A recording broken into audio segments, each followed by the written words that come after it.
بسم اللہ الرحمن الرحیم۔ یہ عمران خان صاحب سے غیر سیاسی انٹرویو ہے۔ سیاسی انٹرویو تو ان کے بہت ہوتے ہیں، لیکن لوگ ان کی ذاتی زندگی کے بارے میں جاننا چاہتے ہیں۔ ظاہر ہے خاندان اور تعلیم اور بچپن اور پھر یعنی اساتذہ اور دوست اور پھر ایچسن اور پھر آکسفورڈ اور کرکٹ اور طرز زندگی۔ دنیا میں بہت لیڈروں کے پروفائل لکھے جاتے ہیں۔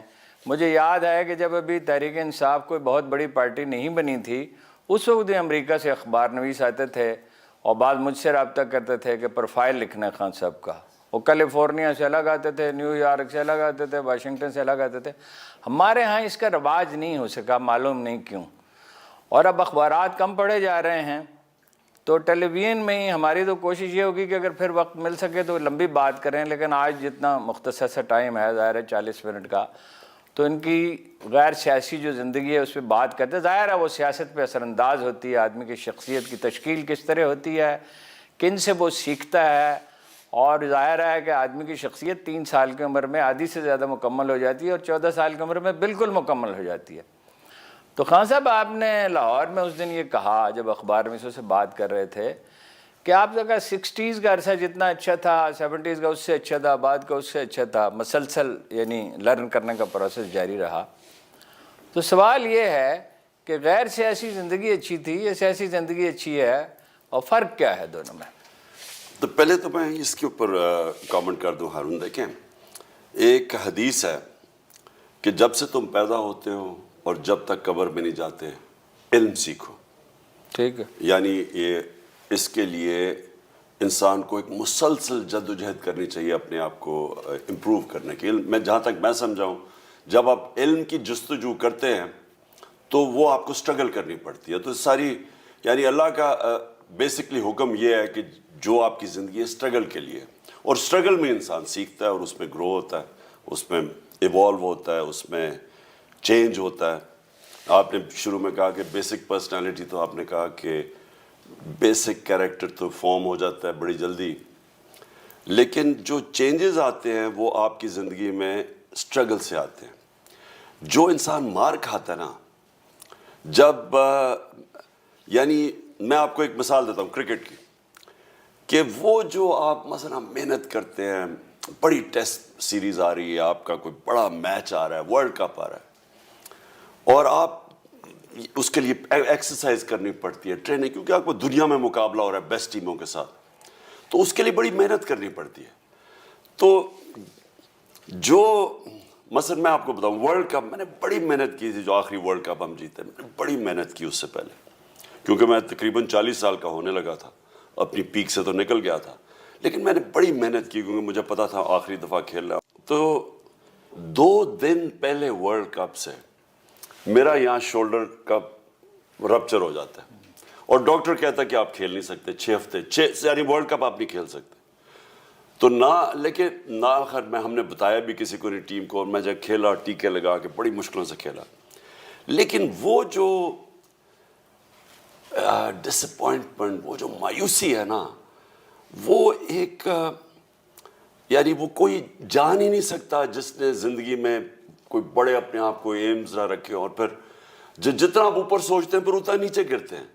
تو وہ جو میں نے ساری زندگی میں اونچ نیچ میں یہ سیکھا، اصل میں کیریکٹر بنتا تب ہے آپ کا جب یہ مشکل وقت آتا ہے نا، جب یہ مایوسی ہوتی ہے۔ میچ ہار گیا، آپ نے بڑی کوشش، مثلا ہم لاہور کا، میں آپ کو اس مثال دے رہا ہوں لوگوں کے لیے آسان ہے سمجھنے کی، اس سے بھی بہت مایوسیاں ہوئیں۔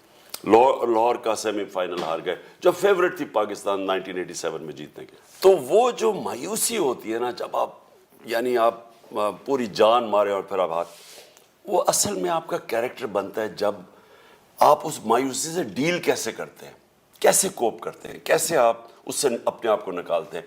انسان کا کیریکٹر تب بننا شروع ہوتا ہے۔ اس لیے جب یہ جو لیڈر ہوتا ہے نا، لیڈر ہوتا ہی وہ ہے جو سٹرگل کر کے اونچ نیچ، جو ہمارے نبی صلی اللہ علیہ وسلم دنیا کے سب سے عظیم لیڈر، لیکن اللہ نے، میں نے کئی دفعہ سوچا کہ ان کی اتنی مشکل زندگی تھی، یعنی جو 13 سال تھے ان کے مکہ میں، بڑی مشکل زندگی تھی، ہر قسم کی مشکل، بلکہ اس کے بعد بھی ان کی مشکل زندگی تھی، جب جنگ خندق میں یعنی کھانا نہیں تھا بڑا۔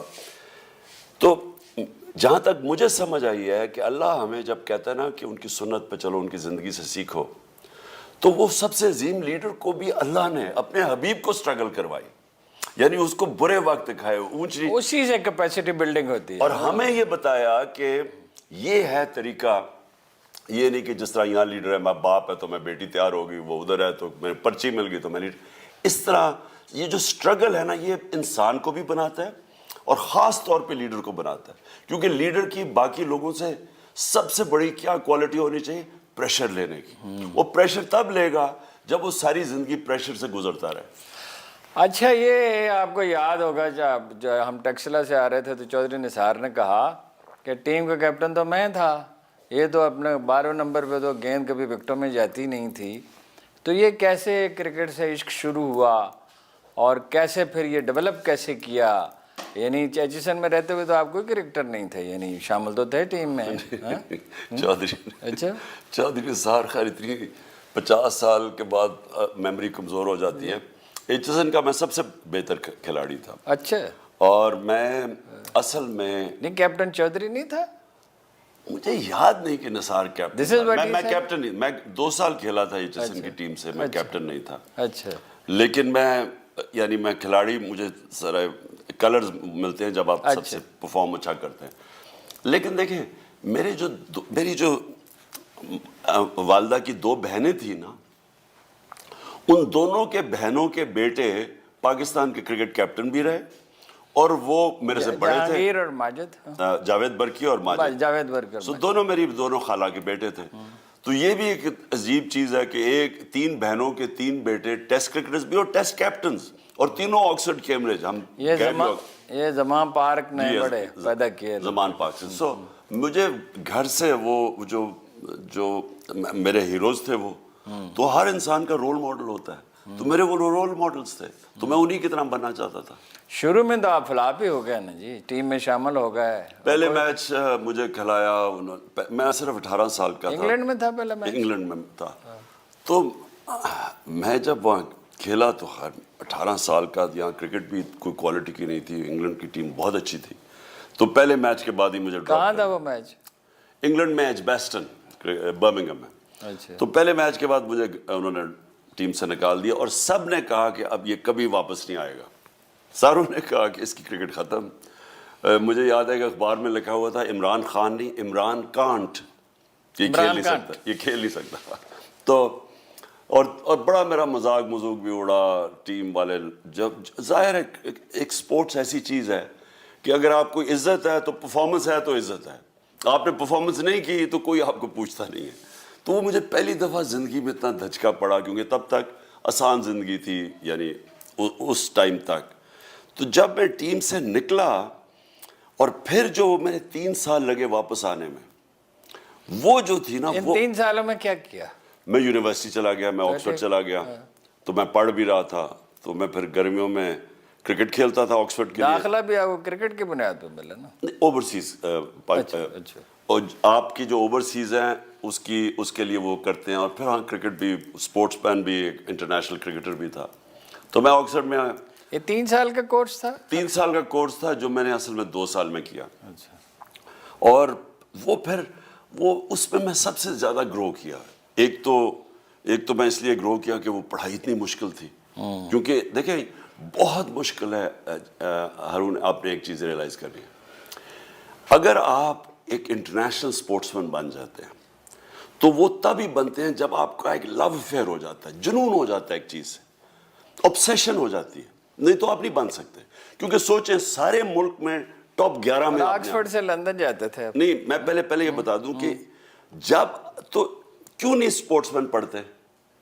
کیونکہ لو افیئر ایک ہی ہوتا ہے. یہ نہیں ہو سکتا کہ اور آپ کے پاس ایک ٹنل ویژن ہونی چاہیے، آپ فوکس ہو جاتے ہیں ایک چیز پہ. تو میں جس کلاس پہ میں کرکٹر بنا ہوں، میں واحد کرکٹر ہوں جس نے ساری، یعنی جو میرا لیول تھا، جس کی یونیورسٹی ڈگری ہے.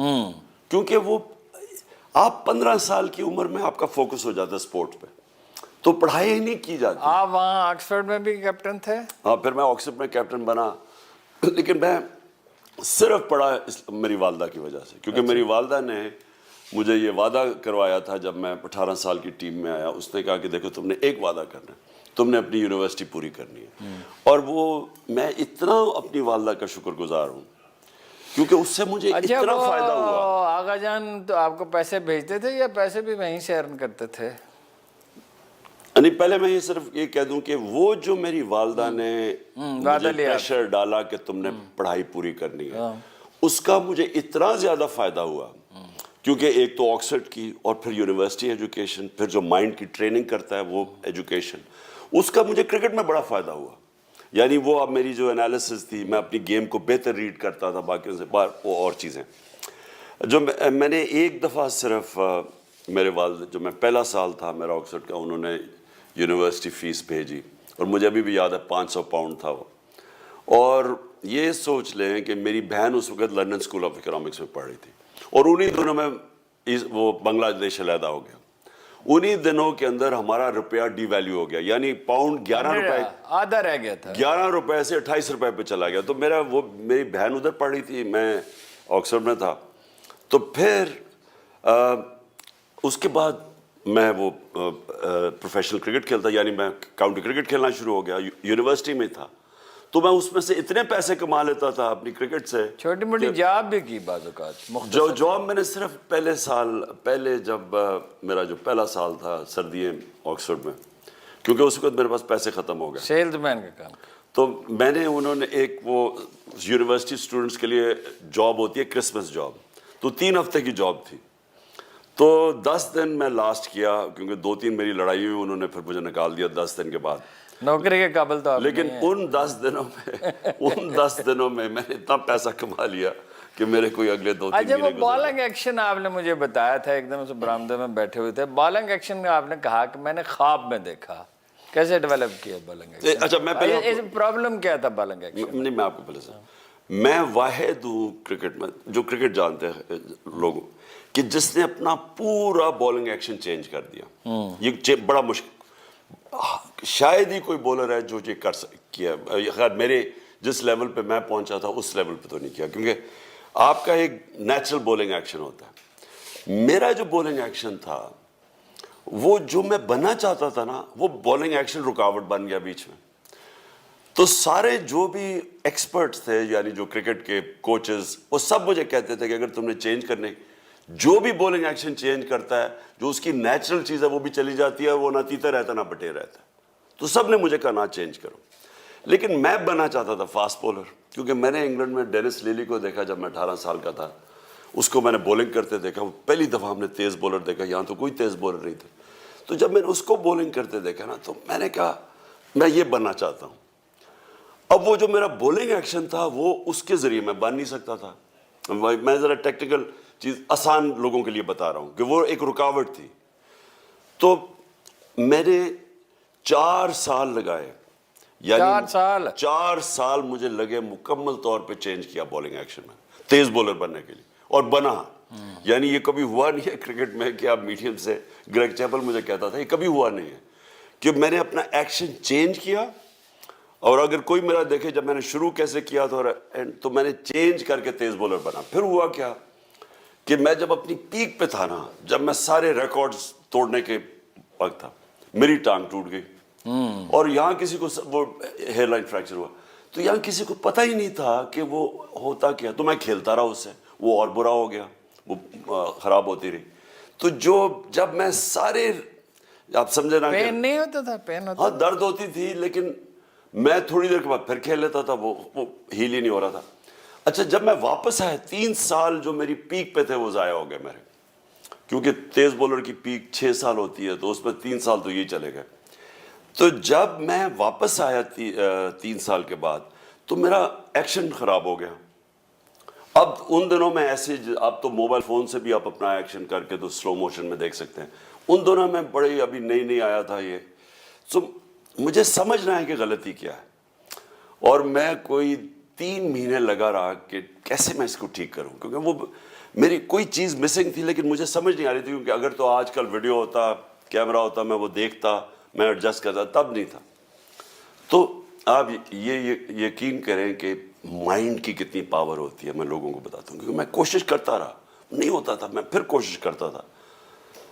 تو میں رات خواب مجھے آتی ہے اور اتنا مائنڈ obsessed تھا کہ میں نے کیسے اس کو ٹھیک کروں, کہ میں خواب میں دیکھتا ہوں اپنے آپ کو دیکھ رہا ہوں بولنگ کرتے ہوئے, اور اس میں دیکھتا ہوں کہ میں غلطی کیا کر رہا ہوں. اگلے دن جا کے میں نے ٹھیک کر لیا. تو یعنی مائنڈ میں سے اچھا, یہ سخت ورزش کی عادت اسی زمانے میں پڑی؟ دیکھیں میں تھا آل راؤنڈر, میں بیٹنگ بھی کرتا تھا, بولنگ بھی کرتا تھا. تو عموماً اسپورٹس مین زیادہ تر تو آل راؤنڈر ایک ہی چیز کرتے ہیں, تو ایک چیز میں پھر آپ کو پریکٹس کرنی پڑتی ہے اس کے لیے. اب مجھے 2 میں کرنی پڑتی تھی, بولنگ کی علیحدہ, بیٹنگ کی علیحدہ. اور بولنگ فاسٹ بولر تھا, اس کے لیے فٹنس چاہیے تھی, کیونکہ فاسٹ بولر کی سب سے زیادہ اس کو, یعنی جس طرح ایتھلیٹ نہیں ہوتا اس کو فٹ ہونا پڑتا ہے. تو بولنگ کی بھی, بیٹنگ کی بھی, اور فٹنس ٹریننگ بھی کرتا تھا. تو میرے سے پہلے فاسٹ بولر تھا ہی کوئی نہیں پاکستان میں, بعد میں آئے وسیم, وقار اور شعیب اختر, لیکن اس سے پہلے کوئی, تو مجھے کوئی بتانے والا بھی نہیں تھا کہ میں ان سے پوچھتا کیا کیسے کروں. تو خیر میں نے پھر خود سیکھا, ٹریننگ خود سیکھی, فٹنس ٹریننگ خود کی, باقیوں سے زیادہ دگنی محنت کرتا تھا باقیوں کے مقابلے میں. یہ یہاں تو آپ کھانے پینے کا آپ کو جو ہمیں پتہ ہے, یہ صاحب تو سب کو ہی پتہ ہے, تو وہاں کھانے پینے کا کیا بندوبست تھا؟ وہاں تو آکسفورڈ وغیرہ میں تو بہت سمپل سا کھانا ہی مل سکتا ہے. مجھے تو علاوہ اس سینڈوچ کے جو بے نظیر آپ کے لیے کبھی کبھی بنایا کرتی تھی اور دوسرے اسٹوڈنٹس کے لیے. نہیں, بے نظیر کا یہ ہوتا تھا کہ اچھا مجھے اتنا یاد ہے کہ انگلینڈ کی سردیوں میں سارا وقت بھوک لگی ہوتی تھی. ہمیں یہاں عادت پڑی ہوئی تھی 3 دفعہ کھانا, ماں میرے کھانا ناشتہ کرو, پھر آگے لنچ کرو, پھر چائے علیحدہ, پھر رات کو کھانا علیحدہ, پھر ماں دودھ پلاتی تھی سونے سے پہلے. تو مجھے تو وہ عادت پڑی ہوئی تھی. اب وہاں گئے ہم, تو وہاں مجھے یاد ہے کہ ہمارا اوپر ہوتا تھا, جب میں آکسفورڈ میں گیا تو ادھر وہ ڈائننگ روم ہوتا تھا, یعنی ڈائننگ روم سے کھانا کھایا, اترا تو پھر بھوک لگ گئی. تو مجھے اتنا یاد ہے سارا وقت بھوک لگی ہوتی تھی. سردی بھی اور ورزش بھی, 2 چیزیں. خیر نہیں, سردی اور ان کا کھانا ہی بڑا, ہمیں تو عادت پڑی ہوئی تھی یہاں کھانے کی. تو پھر مجھے یاد ہے پھر بے نظیر وہ دوسرے کالج میں ہوتی تھی, تو اس کے سنڈے کو نا اس کے ہوتی تھی وہ ایک اوپن ہاؤس کرتی, کیونکہ وہ یونین کا الیکشن لڑ رہی تھی, تو وہ ان کو بلاتی تھی. تو وہ پھر مجھے خیر میری اس سے اچھی دوستی تھی, اور اس کی ایک اور میرا دوست تھا انڈیا کا, وکرم مہتا, ان دونوں بڑے کم پاکستانی انڈینز ہوتے تھے. تو ہم پھر دونوں, کیونکہ ہم بھوکے اتنے ہوتے تھے, ہم جاتے تھے تو کھانے کے لیے. سینڈوچ خود بناتی تھی؟ نہیں, وہ پورا کیٹر کرتی تھی, بڑی وہ شان و شوکت میں رہتی تھی. اچھا, پھر یہ کرکٹ کا تو خیر بہت سی باتیں لوگوں کو پتہ ہی ہیں. پھر آپ کرکٹ کے علاوہ آپ شکار کا بڑا مشغلہ ہو گیا. یہ اپنے پیر صاحب بیٹھے ہوئے ہیں, ان کے علاقے میں آپ جاتے تھے کھارا شریف شکار کرنے. بھائی شکار کا کب سے قصہ شروع ہوا؟ شکار کا 7 سال کی عمر تھا جب پہلی مجھے ایئر گن وہ ملی.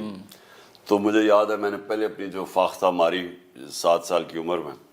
اس کے بعد بس. کہاں پہ؟ وہیں زمان پارک میں؟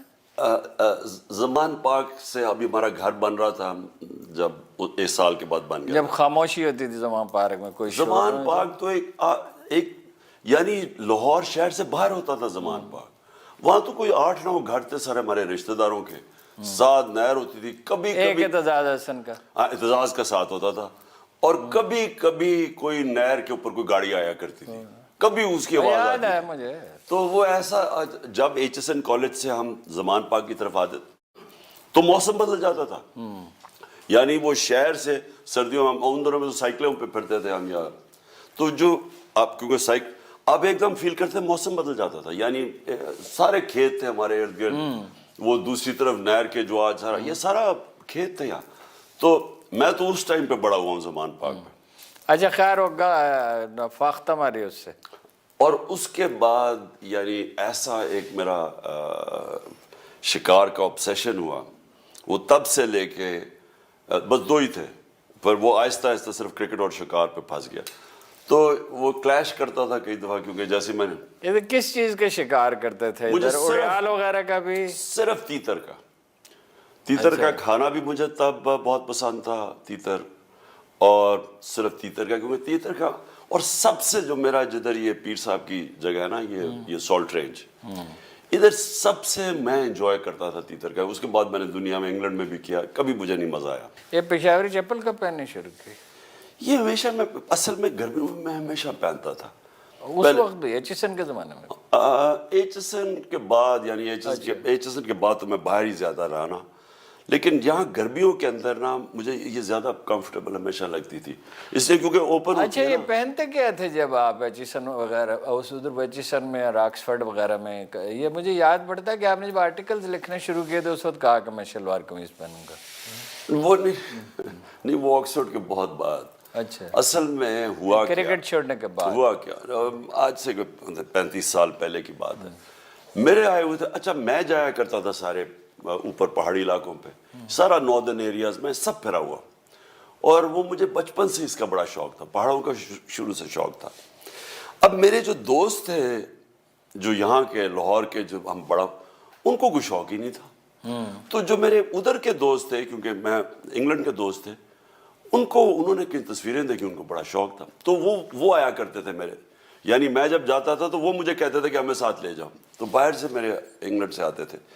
تو مجھے یاد ہے ایک دفعہ میں یہی اوپر استور ایک بڑی خوبصورت جگہ پر گلگت بلتستان میں، تو میں ادھر تھا. تو ادھر لوگ کرکٹ کی وجہ سے مجھے جانتے تھے تو وہ جمع ہو گئے. تو میں نے پہلی دفعہ دیکھا کہ میں اب پہنی ہوئی ہے جینز اور ولایتی کپڑے جو کہ میرے گیسٹ نے بھی پہنے ہوئے ہیں، اور وہ جو عام لوگ ہیں جو ہمارے لوگ ہیں انہوں نے شلوار قمیض پہنی ہوئی ہے.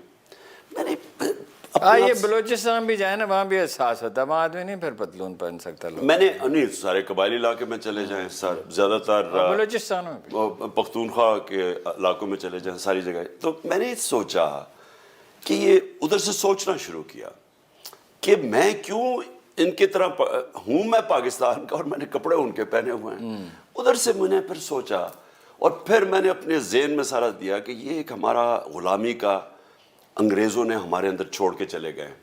کیونکہ میں نے پھر ہسٹری بھی اسٹڈی کی نا، ہسٹری کے اندر انگریزوں نے کیا کیا. اب انگریز حکومت کیسے کیا، کوئی 4-5 انگریز تھے 40 کروڑ لوگوں پہ، کیسے حکومت کی؟ احساس کمتری ڈالی. اور احساس کمتری کیسے ڈالی؟ جو مغلوں کی ایرسٹوکریسی تھی، جو ان کے گورنرز تھے یا ان کے جو صوبے دار یعنی پروونس کے چیفز تھے، ان کے کپڑے پہنا دیے انہوں نے اپنے بیروں کو.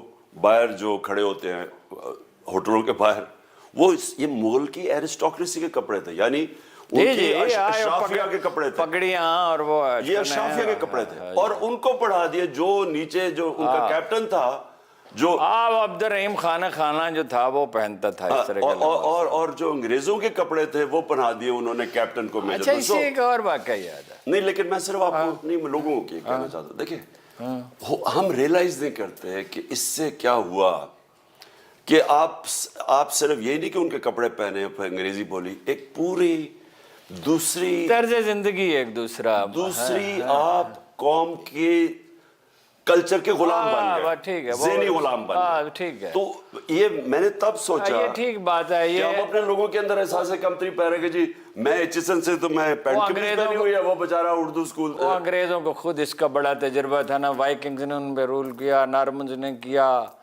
اپنا، ایون فرینچ نے کیا، اور نارمنز، وائکنگز، رومنز، اور انہیں خود غلامی کا بڑا طویل تلخ تجربہ تھا نا جس سے انہوں نے سیکھا. اچھا، وہ آپ نے کہا نا دوست آتے تھے وہاں سے، تو مجھے اتفاق سے ایک بات یاد آئی. آپ کو پتہ ہے نا کہ آپ تو یہاں ہوتے تھے، میں لاہور جاتا تھا تو کئی دفعہ آپ کے گھر میں ٹھہرتا تھا، آپ تو یہاں ہوتے تھے. تو وہاں کسی نے مجھے ایک واقعہ سنایا کہ جب ڈیانا وہاں آئی تھی، 2 واقعات سنائے. کہ ایک تو وہ اس نے کہا، اب اس کی تصدیق کریں یا تردید کریں کہ وہ ٹوٹی میں کرنٹ آ جاتا ہے بعض اوقات. اس نے کہا، آپ سے کہا بھائی اس میں تو کرنٹ ہے، اور کمرے میں اس نے کہا کہ وہ عمران گیا اور اس نے کہا کہ ہاں کرنٹ تو ہے، اور واپس چلا گیا. اور دوسرے مجھے بتایا انہوں نے کہ بھائی کہا کہ بھائی وہ منگوا لیں، بجلی کا کوئی بندوبست کریں، جنریٹر منگوائیں. تو کیا یہ صحیح ہے؟ آپ نے کہا بس نہیں، موم بتیاں منگوا لیں. نہیں ایسے اچھا، زیادہ تھوڑا ہوا کیا کہ وہ آئی تھی، جب ڈائنا آئی تھی، ہم نے پیسے اکٹھے کرنے تھے شوکت عالم کے لیے. ابھی نیا ہمارا شوکت عالم کھلا تھا. اب پہلے بنانے کے لیے پیسے اکٹھے کیے, اب چلانے کے لیے پیسے اکٹھے کرنے تھے, چلانے کے لیے تو زیادہ چاہیے تھے, زیادہ چاہیے تھے. اور وہ آئی ڈائنا. تو جب ڈائنا آئی تو ہم نے وہ میرے گھر ٹھہری ہوئی تھی. انہوں نے کیا کیا کہ انہوں نے نیچے وہی چھوٹا کمرہ جو ڈرائنگ روم کے سامنے, وہی میں ٹھہرتا رہوں گا. ہاں, تو اس نے اچھا انہوں نے کیا کیا, جو نیچے فنکشن کے لیے وہ جو لائٹنگ لوٹنگ لگا رہے تھے, انہوں نے کچھ اس طرح کا کیا کہ وہ بجلی کسی طرح پتہ نہیں کیسے وہ کنیکٹ ہو گئی کوئی ہمارے, وہ جب پانی چلاؤ تو اس میں سے, تو وہ بیچاری کو شوق پڑ گیا بیچاری ڈائنا کو. تو وہ مجھے یاد ہے ایسے ہوا. لیکن وہ بھی ویسے بڑی سادہ عورت تھی, یعنی اچھا میری کوئی لائف سٹائل کبھی بھی ایسے نہیں ہوا کہ کوئی زیادہ ہی لگژری والی ہو, لیکن اس نے بڑے آرام سے رہی. اور تھی وہ, مطلب جو بچے کے ساتھ اس کی تصویر تھی وہ کوئی نمائشی نہیں تھی, اس کو وہ دل سے دیکھیں لوگ, اسی لیے وہ رائل فیملی میں ایڈجسٹ نہیں کر سکی زیادہ. وہ آپ نے ابھی دیکھا نا کہ وہ پتہ نہیں آپ نے نوٹس کیا یا نہیں کہ لانسٹ جو دنیا کی ٹاپ میڈیکل میگزین ہے دنیا کے اندر, انٹرنیشنل ریکگنائزڈ, اس نے بھی کیا لکھا ہے, اس نے ہماری جو ہیلتھ کارڈ ہم نے نکالا تھا اس کی تعریف کی ہے کہ یہ جو ہیلتھ کارڈ ہے یہ امیر, پاکستان سے امیر ترین ملکوں کے اندر بھی اس طرح کی سہولت نہیں ہے. اور مریم کیا کہہ رہی ہے کہ یہ ہیلتھ کارڈ بند کرو, یا بھی وہ جو ٹیکس کہہ رہی ہے یہ بند کرو, یہ عمران کو فائدہ ہو رہا ہے.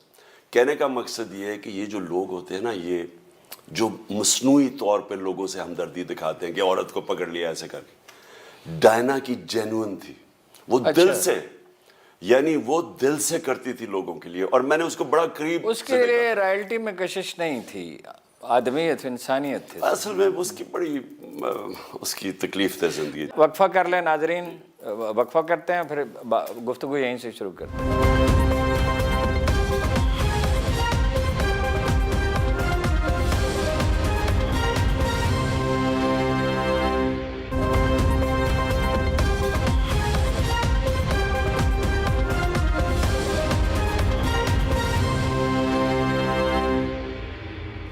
یہ آپ سمجھتے ہیں, اگرچہ ہم سیاست پہ نہیں بات کرنا چاہتے تھے, چلو یہ تو خیر سیاست ہے, یعنی شجرکاری, ڈیمز, کرونا سے فائٹ اور ہیلتھ کارڈ.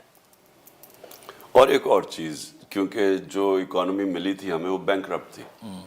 پاکستان میں اتنے برے, اتنا بڑا خسارہ بیرونی, اصل تو بیرونی خسارہ ملک کو تباہ کرتا ہے نا, کیونکہ آپ کا روپیہ گرنا شروع ہو جاتا ہے. جتنا آپ کا بیرونی خسارہ بڑھتا ہے, ریزروز کم ہوتے ہیں, روپیہ گرنا شروع, روپیہ گرتا ہے تو ایک دم مہنگائی آ جاتی ہے, غربت بڑھ جاتی ہے. تو سب سے بڑا یہ بیرونی خسارہ چھوڑ کے گئے تھے, جبکہ تب تیل آدھی قیمت پہ تھا, ہمیں ملا تو تیل دگنا ہو گیا. اور اس کے باوجود جو اپریل کے اندر آپ ان کی دیکھ لیں, جو اکنامک سروے آف پاکستان ہے جو اس حکومت نے پبلش کیا ہے, صرف یہ دیکھ لیں کہ پاکستان کی اس وقت اپریل یعنی 6 مہینے پہلے اکنامک انڈیکیٹرز کیا تھے. Record exports, record tax collection, 4 فصلوں کی ریکارڈ بمپر کراپس, کتنے سالوں کے بعد انڈسٹری 11.5% پہ وہ بڑھ رہی ہے, آئی ٹی 75% بڑھ رہی ہے. یعنی وہ ادھر سے اٹھا کے کرونا کے باوجود ملک اوپر جا رہا تھا. جب یہ آئے ہیں, انہوں نے سازش کر کے جب گرایا, تو وہ بہت بڑی اچیومنٹ تھی میرے خیال میں.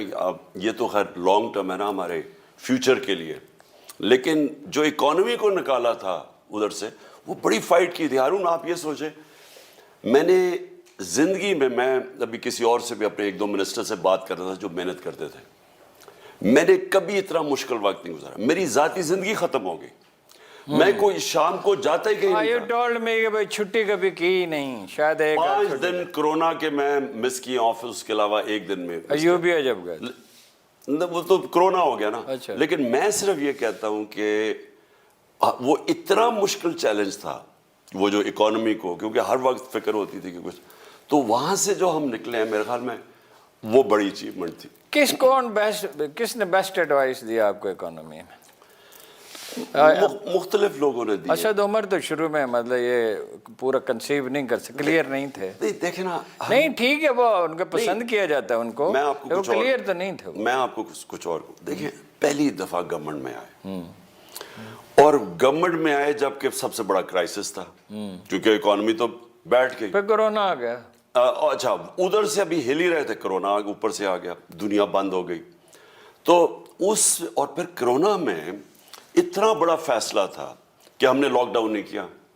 ہندوستان میں اس نے نریندر موڈی نے ملک میں بند کر دیا اور تباہی ہوئی.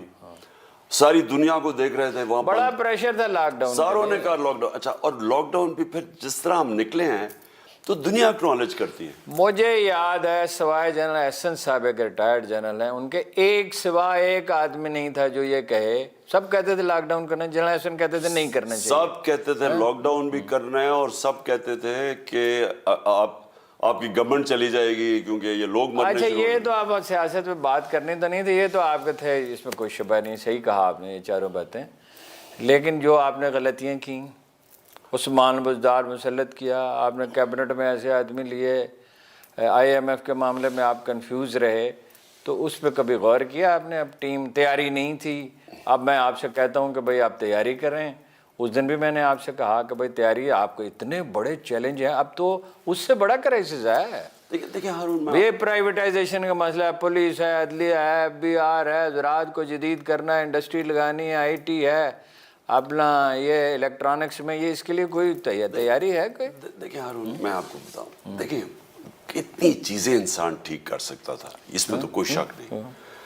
میں اپنی پچھلی زندگی میں دیکھتا ہوں تو جیسے جیسے مجھے زندگی کا تجربہ زیادہ ہوتا جاتا ہے, میں جو سمجھتا تھا کہ پچھلی اپنی زندگی میں میں نے اس وقت ٹھیک چیزیں, میں ریلائز کرتا ہوں میں غلط کر رہا تھا. اب کیونکہ دیکھیں نالج یا ایکسپیرینس جتنا آپ کا بڑھتا جاتا ہے, اس طرح کہ آپ پہاڑ کے اوپر چڑھتے جا رہے ہیں, جتنا آپ اوپر جاتے ہیں اتنا اور نظر آنا شروع ہو جاتا ہے جس طرح اوپر جاتے ہیں.